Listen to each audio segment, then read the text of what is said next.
afternoon, friends. I hope this weekly ENews finds you well. I wanted to catch you up a little bit on what we're going to be doing in this season of Lent.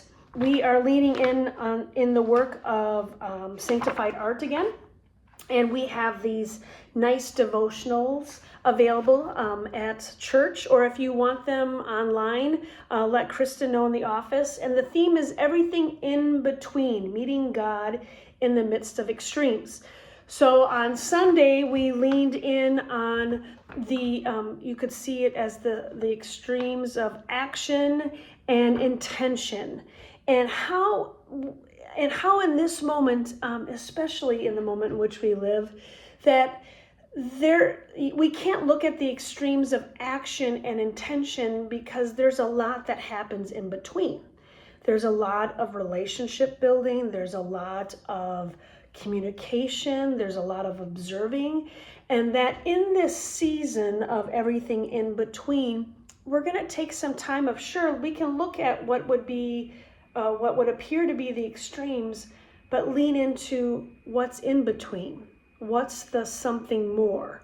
How can we be intentional about communication and understanding who we are as a church, what our values are as individuals, and how then do we live together communally, which is in some ways something we need to be mindful in this season that is holding a lot of isolationism and silos.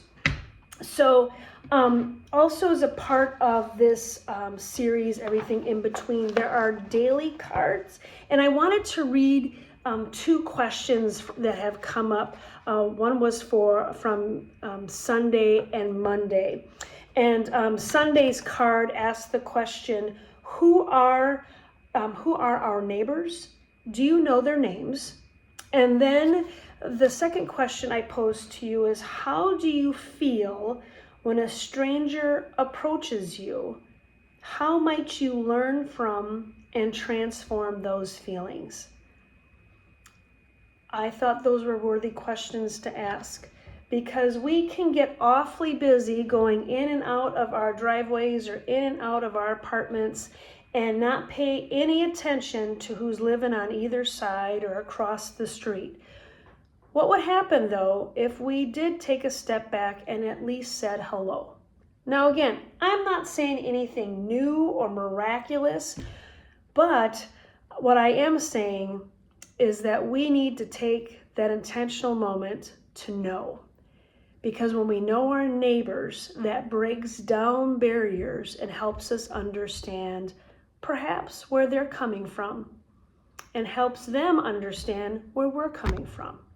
And then we can be models to each other and to our children that, hey, we can have conversations with one another in adult-like ways.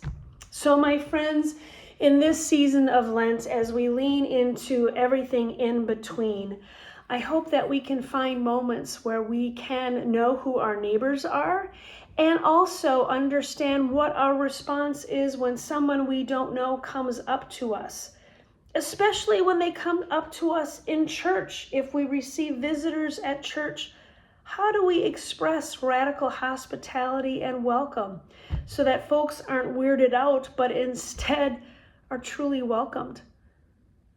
I leave that with you, those thoughts with you on this day, and I want to end with a prayer written by the folks of Sanctified Art.